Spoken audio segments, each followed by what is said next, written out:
నమస్తే welcome to VTV.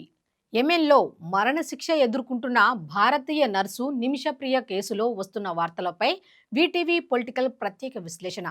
ఆమె మరణశిక్ష రద్దు అయిందంటూ వస్తున్న వార్తలు అవాస్తవమని కేంద్ర ప్రభుత్వ వర్గాలు స్పష్టం చేశాయి.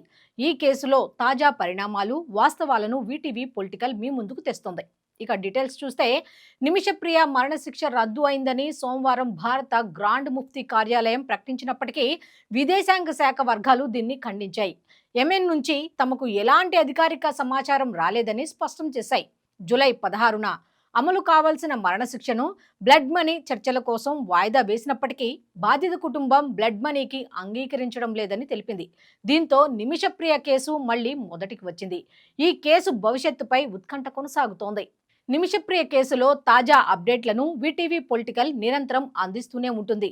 ఈ కేసులో తదుపరి పరిణామాలు, ప్రభుత్వ వైఖరిపై పూర్తి విశ్లేషణ కోసం వీటీవీ పొలిటికల్ ఛానల్ను చూస్తూ ఉండండి. సబ్స్క్రైబ్ చేసుకోండి.